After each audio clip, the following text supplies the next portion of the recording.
ఆయన కదల్చబడడు, ఆయన నిత్యము కదల్చబడని కొండ. ఆమేన్, ఆమేన్, హల్లెలూయా. అడవిలో అంట కుందేలు చిన్న ప్రాణం కదా, అది బలహీనమైనది. అది అంట దాన్ని పులి తరిమేటప్పుడు, బలమైనటువంటి జంతువు దాన్ని తరిమేటప్పుడు అది కొండ యొక్క బండ సందులను ఆశ్రయిస్తుందంట.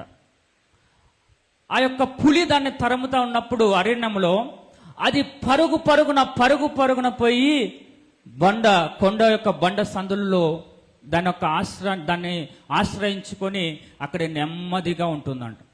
ఈ ఎంత బలమైన పులి అయినా కూడా ఆ కొండ ముందర నిలబడుకొని అది ఏమి చేయలేదు. అది ఆ కుందేలు లోపలిపై నెమ్మదిగా చూస్తూ ఉంటుంది.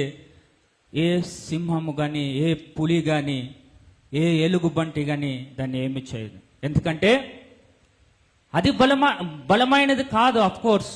అయితే అది ఆశ్రయించిన ఆ కొండ బలమైనది. ఆమేన్. మనం ఆశ్రయించిన దేవుడు బలమైన వాడు.